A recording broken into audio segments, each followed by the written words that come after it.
Good morning. Xavier said yesterday afternoon went well. Yeah, and how about you, Ayaka? What were you up to yesterday? After we split up, Ayato went to see Udex Nervillette at the Palais Mermonia. I was originally thinking of going with him, but he said he could manage it himself. He told me to go see the sights around Fontaine and to enjoy the local culture. So I rode the aquabus with Yoimiya and visited the Opera House on Aranias Island. Yeah, you wouldn't believe what we saw there! 2 mechanical puppets that were dancing together! You've already seen them, right? Yeah, those two! Amazing, aren't they? We sat and watched for quite a while. It was mesmerizing, like we could keep watching them forever. Oh, it was the same for us the first time we saw them, too! Afterwards, we went swimming at the beach! Well, diving, to be exact. It was the first time I ever breathed underwater! I held Ayaka's hand and we counted down together. 3, 2, 1, and then splash! We were beneath the waves.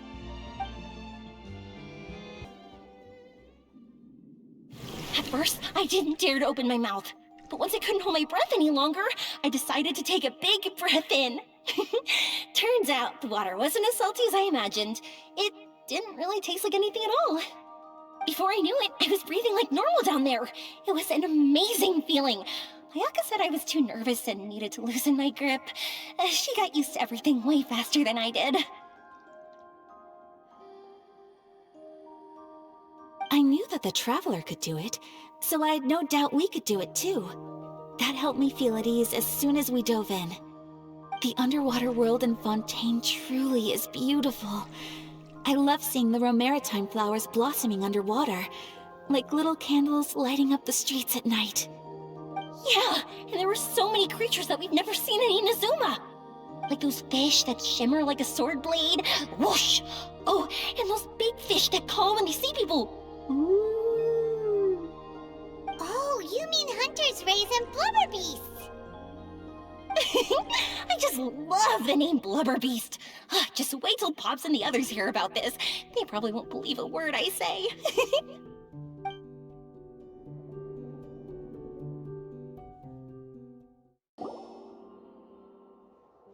Yoimiya was down there for quite a while. It was dark before we finally rode the aquabus back to the city. I figured she'd want to sleep in today. Yeah, even I was worried that I wouldn't be able to get up. I still felt like I was drifting in the waves when I went to sleep last night. But as soon as I woke up today, I remembered that we'd all be shooting a film together, and I was ready to go. Speaking of the film, where's everybody else? My brother and Xavier were speaking to the restaurant owner about using the place as a filming location. They should be here soon. As for the others, We're here.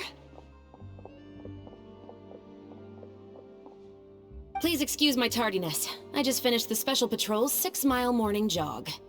Wait, 6 miles? I'm so tired. I heard you all chatting, so I decided to come down. I sure could use some of that endless energy everyone else has. Good morning, everyone. Morning. Can someone fetch me a cup of coffee? More milk, hold the sugar. Sure, I'd be happy to do that for you. No, you can't go anywhere. Please, have a seat over here so I can get started on your makeup. The last thing I want is coffee stains on my costumes. I can get the coffee. It's the perfect job for an assistant.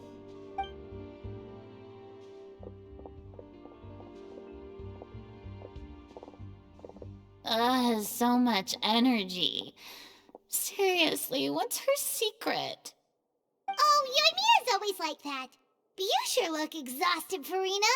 It's because you're not used to waking up so early, huh? Of course not. I spent the whole night reading the novel from cover to cover, marking sections that either need to be omitted or adapted. Wow, Paimon didn't expect you to be so thorough. 「 Paimon didn't expect you to be so thorough. Well, I was the biggest star in all of Fontaine after all. It takes more than just a pretty face to earn a reputation like that. I know how to get serious when the situation calls for it. I went all out when I was acting as an Archon, so why wouldn't I do the same for my own life? Here's your coffee, Director Farina.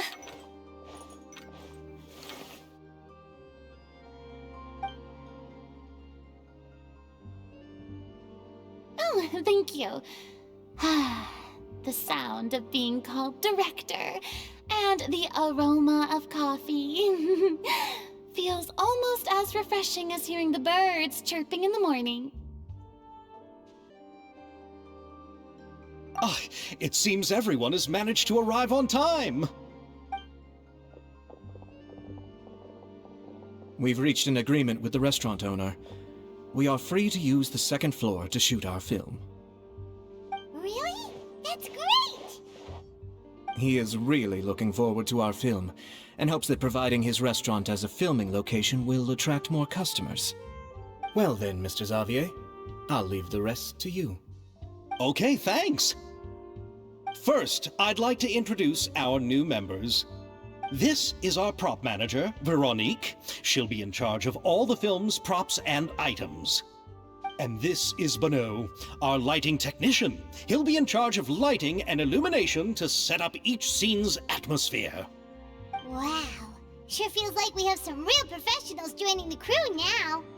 First of all, please allow me to first express my sincerest gratitude to everyone in the crew. When my investor informed me yesterday that he wouldn't be able to provide the funds, I really thought that this was the nail in the coffin for this film. I had no idea that I'd find so many people willing to help me on such short notice. Thank you. Thank you all from the bottom of my heart. No need to be so cordial, Mr. Xavier. We're all honored to be a part of this.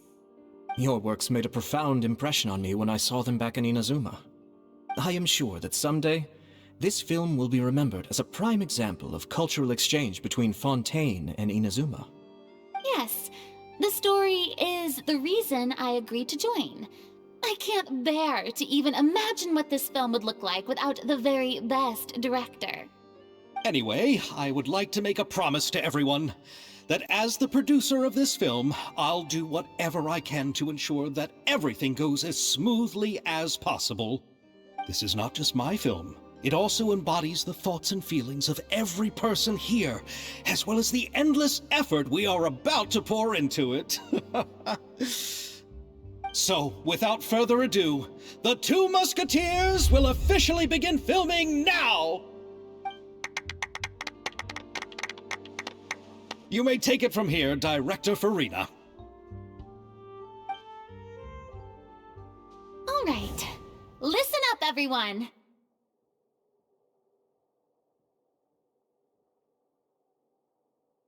The first scene takes place when the two young musketeers are living at the Baron's home, still unaware of all that is about to happen to them. We'll need props and lighting to set the scene. Our lead actors can go get their makeup done, and extras, please take this time to go over your positions. Whoa. Seems Farina's really kicking things into gear as the director. Is everyone clear? I don't want anyone traipsing around the set like umbrella finches. All right, cameras will start rolling as soon as the set is ready. Let's make a film that'll make some serious waves in Fontaine. Not the kind of waves that drown people. I mean, the good kind of waves. Seems like she's still a bit traumatized by that. Anyway, let's go see if there's anything we can do to help.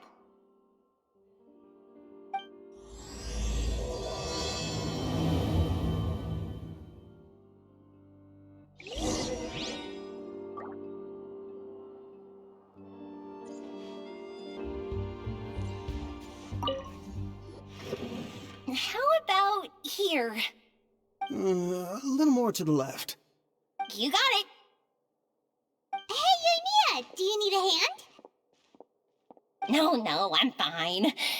You know, doing the lighting is kind of like designing a fireworks show. It's interesting to imagine what kind of atmosphere the lights will create.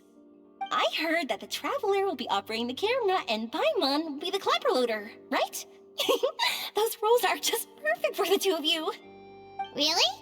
Is that because it'll be easy for Paimon to hold the clapperboard while flying? Well, sure, there's that, but that's not exactly what I meant. I just think that after all your journeys together, you two must have developed a super close bond and just naturally know how to work with each other. If I'm not mistaken, the director will want the cameras rolling as soon as the clapperboard goes clack. Oh, I see! It's amazing to see the magic behind filmmaking. Yoimiya, we need lights over there, too. Oh, on it! I've got to get back to work. Chat with you later. Oh, it's exciting to see so many people working together to bring the film to life.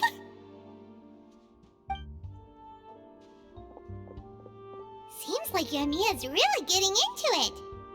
But she was right. We do have a super close bond, don't we? Paimon's really happy to hear that.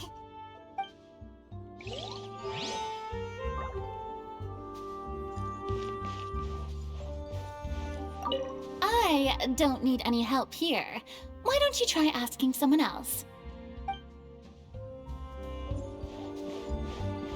No time to lose. Ah, so this is what a musket looks like. Not exactly.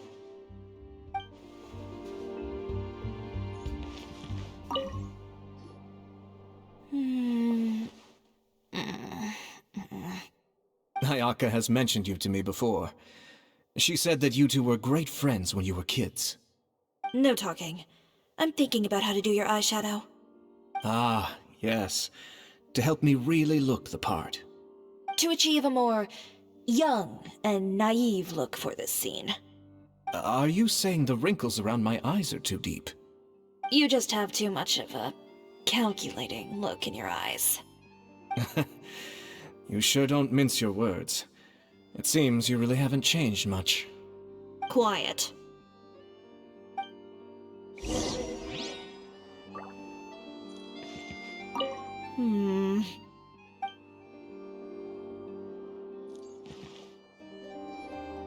So, this is a real musket? No, it's just a prop weapon. Not bad. Have you seen a real musket before? Only in books and newspapers. I made this one based on the relative shape and proportions I saw in reference images. When we're filming, some special gunpowder will be applied around the muzzle, which will help create the flash and smoke effects of a real gun being fired. Which means it'll be up to the actors to portray the recoil. That's right. The sound effects for gunshots will also be added in post-production. Thank you, Veronique. I think I know where to start now. However, the musket's gears and firing pin could still use some work. Adding some wear on the metallic components will make them appear more realistic. Also, be sure to rub the muskets with some oil each time before we start shooting. That'll give the impression that the firearms have been well maintained. Good point. You seem to know a lot, Miss Chevres. I assume you use these types of firearms on a regular basis? Yes, I perform routine maintenance on my weapons every day. Just like we as people need to eat and sleep, muskets need to be cleaned and maintained. I also perform similar care for my sword every day, and familiarize myself with its shape and weight, to the point where it feels like a natural extension of my body. Yes, this way, our weapons will never betray us in the heat of battle. Yes, well said. It seems we have the same philosophy on this topic. Oh, sounds like they found a common interest to talk about. Though these props differ from the muskets I use, I can still give you some pointers. Good. I look forward to your instruction. First and foremost, never point the weapon at anyone, regardless of whether it's a real or prop weapon or whether you're holding it or it's on the table. This holds for any time when you're not actively engaging an enemy. Okay, understood. When aiming the musket, extend your arm so that it's level with your shoulder, and use your eye to look down the weapon's sights. Like this? Not bad. Now, try saying your lines. This is the end of the road for you. Good. Now turn your body a little. That way, you'll give your enemy less of a target to work with. And relax your shoulders. Here, allow me to demonstrate. This is the end of the road for you. Huh. Excuse me, Miss Chiori. Director Farina, there's something I wish to discuss with you. Oh? What is it? Like this? Yes, much better. What do you think? I do see your point. But are you sure you wish to do this? I believe it would be most fitting. Well, if you insist. All right, I understand. Miss Ayaka, Miss Chevres, could the two of you please come over here? Huh? What's going on? Are we gonna start filming now? Let's go see. What is it? I have a question for you, Miss Chevres. Would you be willing to play the role of a musketeer? What? To clarify, I would like to turn over my role to Miss Chevres. But brother... Don't worry, Ayaka. I actually view this as a good thing. I was becoming troubled trying to set aside some time to speak to the staff at the Palais Mermonia. I would like to have some conversations about the cultural exchange between our two countries, and I've heard that the bureaucratic process here can get rather complicated. Now, I will be able to focus on my work. Besides, you also know that I'm not really one for public performances. Are you really sure? From a director's point of view, I also felt like the relationship between the two musketeers in the original story could be improved. The older brother in the story plays the lead role with his overbearing character, but this causes his character to overshadow that of his sister, and the theme of the two supporting and relying on each other isn't conveyed very well. But if we were to change the siblings to two sisters of a similar age, then that aspect of the story might come through more clearly. Also, I've seen you instructing Ayaka. That cold and dignified personality is exactly what we need for the older musketeer. Of course, even with all these insights, the decision should still be made by Miss Chevres. Chevres mentioned that she really likes the story, right? Paimon bets that she'll take the role. All right, I'll take the role. Good. It's decided then. I'll get started on making edits to the script. We'll also need to make some immediate adjustments to the lighting, props, and costumes. I have a feeling that our adaptation will be even better than the original story. You're doing a great favor for me, Miss Chevres. You have my gratitude. Don't mention it. I like this character, so if anything, I should be the one thanking you. Well, since my brother is the one who brought up the idea, I suppose there's no need to worry. Let's go, Miss Chevres. I look forward to working with you. Please, just call me Chevres.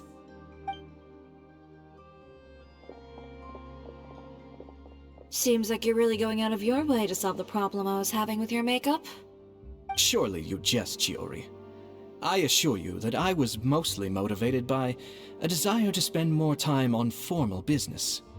Oh, come on. You really think I'd buy that? According to what I've heard from Ayaka, her brother is someone who can juggle 10 different matters at the same time. I'm sure you have other reasons for backing out. Perhaps. Ayaka always said she wanted to go out and see more of the world, just like the Traveler. But I feel that she needs not only to see other nations, but also to make some different kinds of friends. I think it would be harder for her to make new connections with me constantly by her side. I would like to give her some space. Alright, go on. Spoil her some more. Ayato! It's too bad you're stepping down from the role. Paimon really wanted to see you act as a musketeer.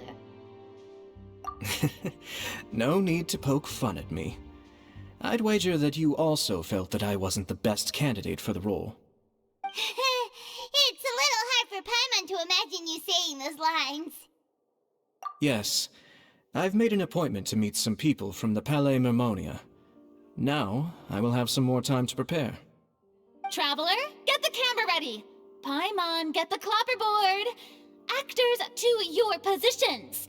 We're about to start shooting the first scene. Go on now. And please take good care of Ayaka. Yep, don't worry. Thank you. I look forward to seeing the film when it's finished.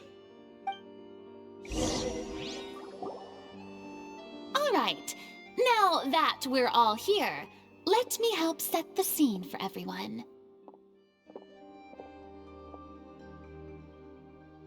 The first scene takes place when our two main characters are still living at the Baron's estate. They've been ostracized and verbally abused by others in the household, but they still have no idea why. We want to capture how naive and innocent they are, despite their pain. Chevres will be playing the role of the older sister, Tulip, and Ayaka will be the younger sister, Iris. Be sure to get close-ups of the main characters at the right moment. Silence on the set! Lights! Camera! Action! Let's go! Tulip, Mother's been out for quite a while now. Perhaps she went to pick some flowers on the way home. You know how she loves flowers. Iris, Tulip! I'm home! Mother! You were out for so long, we were beginning to worry about you. I'm sorry, but I'm back now, safe and sound. Here, I brought your favorite treat, apple turnovers. Mother, what are those bruises on your hand?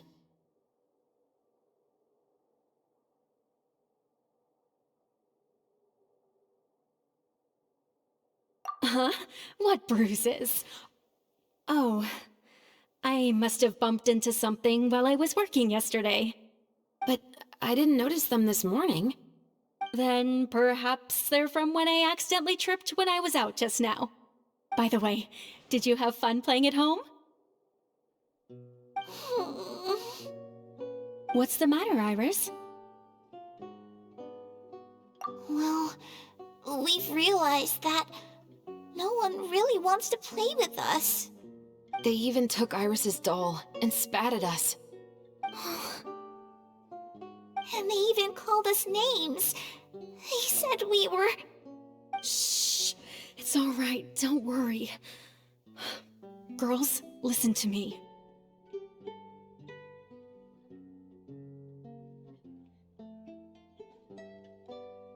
It doesn't matter what anyone says. Don't listen to them. No one can define you with such words. You both have wonderful lives ahead of you. Just like your names.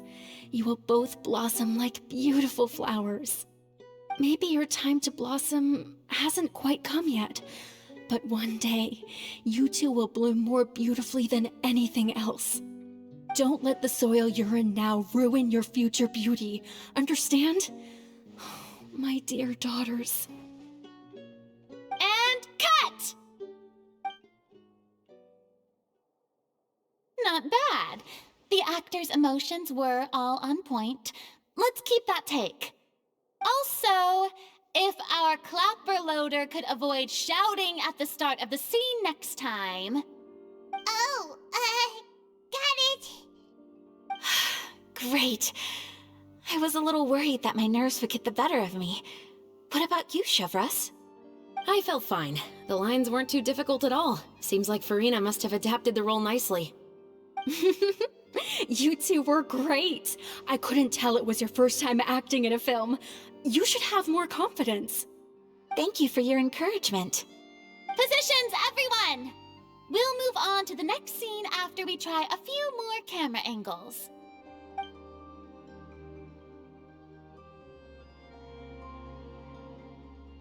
This scene is when our two characters return home, only to discover their mother has been murdered.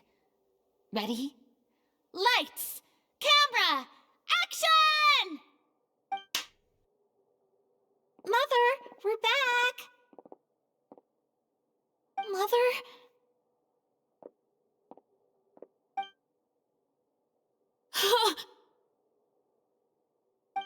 What's wrong, Tulip? Iris, stay away! Huh? Why? What's... Mother! Mother...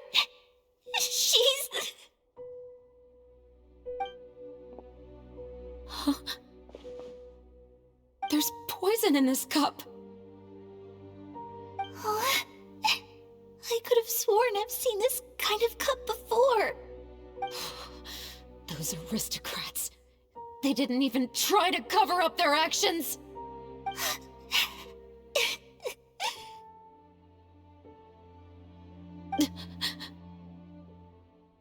Iris, we need to leave this place. Leave? But now that Mother is gone, where can we even go? Anywhere. All I know is that we can't stay in this house. But are we just going to let them get away with this? We'll have our revenge, I promise you. Just not right now.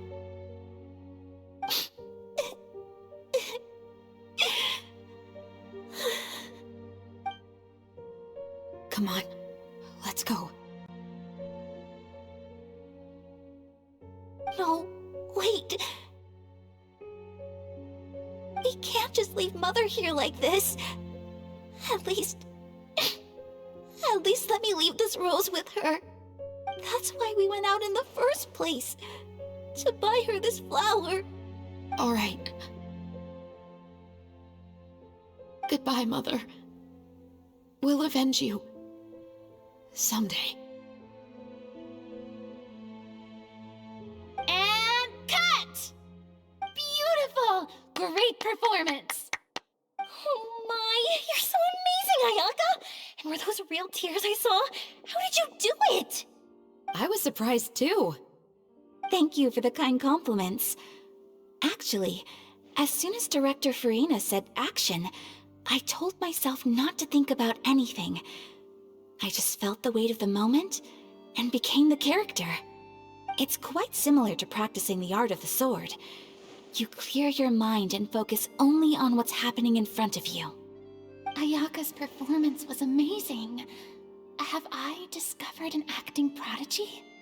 Pipe down, everyone! We need to move on to the next scene!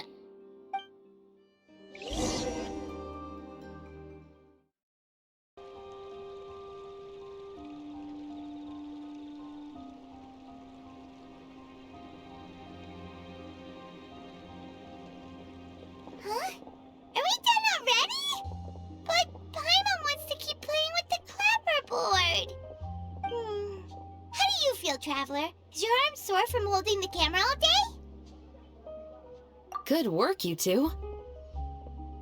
You too, Shivers. You were quite the actress today. I've read this novel many times before. I have a good grasp of my character's mindset. Anyway, do you remember my request from yesterday? Oh, right! We were having so much fun that Paimon nearly forgot! You have a case where the murders seem really similar to the cases in the novel, right? So, how are they similar exactly? In the story, the main characters grow up to become two musketeers, always using their guns to carry out their revenge. And on each of the victims, they place a rainbow rose as a signal that they've returned. Yes, that's correct. We found rainbow roses just like in the novel. Seems like you're connecting the dots now. Oh, that does sound pretty concerning. Especially after seeing the script today. Oh, now Paimon can't stop wondering what kind of ulterior motive the murderer might have. What do you think, Traveler? You're smart. Paimon wants to hear your thoughts. Good. On behalf of Fontaine's Special Security and Surveillance Patrol, thank you for your dedication to justice. There's no time to lose. We should start investigating right away. Follow me. Huh? Right now? But we just got done filming all day. Paimon's so tired. The most valuable intel always comes after nightfall. They are like small, remote islands in the middle of the sea. If you don't stay vigilant, you will pass right by them in the fog. That's how one of my favorite books always puts it, at least. So, where are we going right now? Let's start by checking out some workshops that sell mechanical components. If the culprit is making their own weapons, it's very likely that they'll visit those sort of places.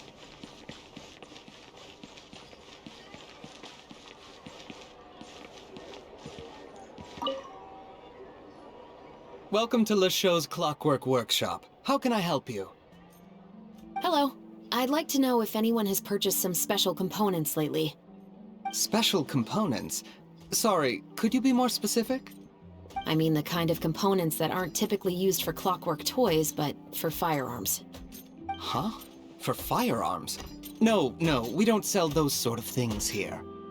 Don't misunderstand. I'm not here to cause any trouble. We are merely investigating a case, and we're hoping that you could cooperate. Well, to be completely honest, I'm not even sure what kind of components that would entail. Has anyone ever purchased components here as an individual rather than on behalf of an organization?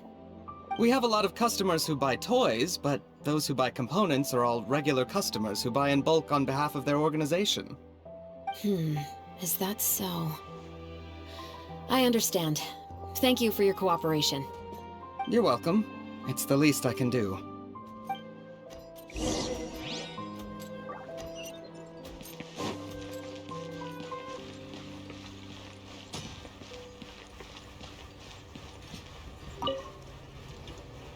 Oh, hey, Chevris. Run out of oil for your musket again? Hello, Estelle. I want to know if anyone has come to your shop recently to order some firearm components. Oh, is this another case? Let me think. I don't think so. Some people have requested that I make some prop guns for the Fontanalia Film Festival, but I refused all of those requests.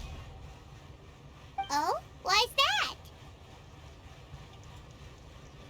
Because there's no profit! I only make things here that can do some real heavy lifting. I don't have the energy to make some new molds just for the festival. Then has anybody come specifically looking for mechanical components? Well, I usually sell off my scrap to the Fleuve Cendre. I don't typically give them to one specific person. I understand. Thanks for your cooperation. Don't mention it. Always happy to have the Musketeers' patronage. Seems like we haven't found any leads to go off yet. Yeah, unfortunately. All right. Let's head to Fleuve Cendre next. Huh? Are you sure? People might not be so thrilled to see the captain of the special patrol there. You think so, huh? Then I guess you don't know. Huh? Know what?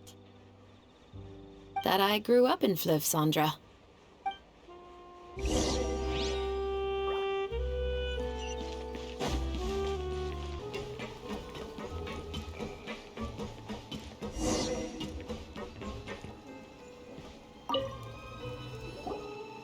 Hello, I'd like to ask some questions. I don't know anything. Don't worry, I'm not here to arrest anybody. You say that now. It's the truth. Here, take this as my guarantee. Wait, did Paimon just see what she thinks she saw? Is the captain of the special patrol bribing a citizen? Seems you're different from the other guards. What do you want to know? Have you heard anything related to muskets in Fleuve Cendre lately? Anything at all? Muskets, huh? All I know is that about 2 weeks ago, we started hearing some loud noises at night. So loud that it's been waking me up. Were they gunshots? Possibly. It's hard to tell around here. Someone's house collapsing, a pipe exploding somewhere, it's all the same. But the noises I'm talking about definitely happened after I fell asleep. Do you know where the noises were coming from? I don't remember clearly. Is it that you don't remember, or that you need to think about it some more? You tell me. Then please, think about it some more.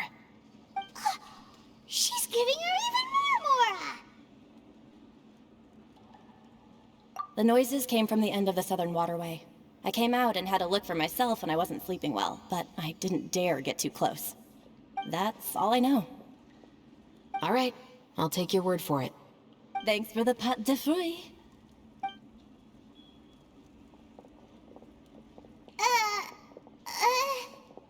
No need to be surprised. I grew up here, remember? I know how to get people around here to talk. Seems you catch on pretty quick. Now then, let's keep going.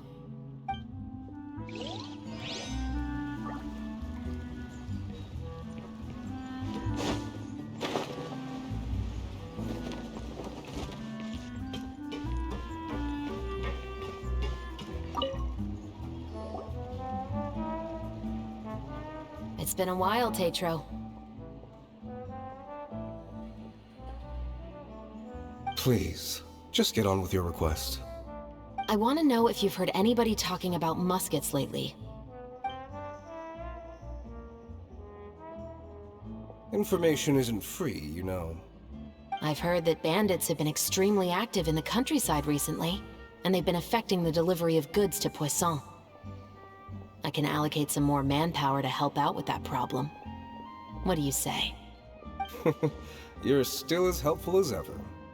One of our men got drunk at dinner about a month ago and lost his gun. 3 days later, it turned up in the corner here. What's weird about that? He just forgot where he put it, right? This is Fleuve Cendre, my friend. Anything of value left in the tavern won't ever make it to the next day. But that gun turned out to be an exception. It didn't get any new wear and tear on it, and didn't even appear to have been fired. We were quite mystified as to what could have happened. I suspect it came back because the weapon was already known to the guards. You mean, a criminal was afraid the Marechaussee Phantom would use the shot marks to track them down? Maybe. But if that's the case, the culprit really took great care to avoid getting caught. I didn't say anything about a criminal. In Fleuve Cendre, knowing who was killed is as easy as knowing what clothes you're wearing today. It's the guy living in the east side, isn't it? I've never liked him. Every time he's here, he just orders a drink and sits there with a nasty look in his eyes. So, who was the one who lost the gun in the first place? Don't bother. Even if you ask, he wouldn't admit to owning a gun to some strangers. Not to mention the captain of the Special Security and Surveillance Patrol. He's right. I know you grew up here, Chevreuse. Even though you're on good terms with the Spina, you've still been gone too long. Not many people know you here now, and a lot of people don't like the Special Patrol. I know. So take my advice and don't show your face too much around here. It's for your own safety. I'll come and go as I please, and I'm afraid I'll be appearing more often due to my work. All right. Don't say I didn't warn you.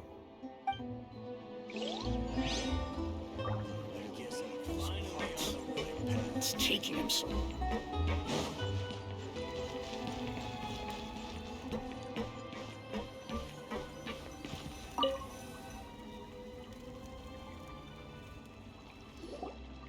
What's all this? Some broken planks and barrels, as well as some liquor bottles? Yes, but have a closer look, Paimon. Even though somebody has purposefully tried to clean them up, these are obviously marks from musket bullets. In other words, someone was here trying to improve their shot. They were using the barrels and bottles for target practice. Could it have been the killer? Your guess is as good as mine. Although many people at Fleuve Cendre own guns, few hide the fact from others. And even fewer would go to such lengths to hide markings from practice shots. Anyway, let's go. There might be more to this.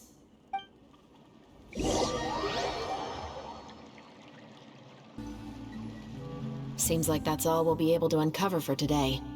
Paimon feels like we managed to learn a lot more here than up on the surface. Yes. Assuming that everything we found is indeed connected to our suspect, then their timeline was probably something like this. A month ago, our suspect found a gun and took it home to disassemble it. Once he'd figured out its mechanics, he brought it back. In the following weeks, he used some parts to create his own makeshift musket, and took it to the Fleuve Cendre for target practice. Then, a few days ago, He found his target and carried out the murder. Once the deed was done, he left a rainbow rose on the body, just like the scene in the novel. That all makes sense to Paimon, but we're still no closer to figuring out the killer's identity! The deceased was a resident of Fleuve Cendra. It said that he was a poor, solitary man. Yeah, that's also something I'm trying to figure out. If we are indeed following the novel, and there's a story behind the murder, then this murder should be an act of vengeance. But according to our investigation, the deceased didn't have any enemies. He was no saint, but no one's heard of a rival who hated him enough to shoot him dead, much less care to leave a rose on his body. What message is the killer trying to convey, and to whom exactly? We've thoroughly investigated that possibility. He claims to have spent the whole day at the Opera House on the day of the murder, and the staff there have confirmed his account. Okay, so he has an alibi. Not only that, he lacks a credible motive as well. He has a family of his own, and both of his parents are still alive. I've looked into his records. He was adopted at the age of 6, and all the proper procedures were followed. There are also records of him at an orphanage before then. In the story, the mother of the 2 musketeers was murdered after the children turned 10. Of course, he could have changed the children's ages, but I don't want to assume anything without evidence. More importantly, I've also had a chat with him in person. He didn't seem like the kind of person who would pull the trigger to kill a man. Then, what should we do now? We have all this new information, but it doesn't help us move forward. Investigations take time. I didn't expect us to catch the culprit in just a single day. How about this? Let's spend the next few days filming with the crew. We can continue the investigation once we're done with the film. I'm sure that given time, new leads will present themselves. Wait, but weren't you saying Intel is like small, remote islands in the middle of the sea just a moment ago? Wouldn't you just miss them if you were to stop looking? Ah, but the book had more than one reference to the islands, Paimon. Oh? What else did it say then? As long as you spend enough time sailing through the fog, you'll eventually come across an island.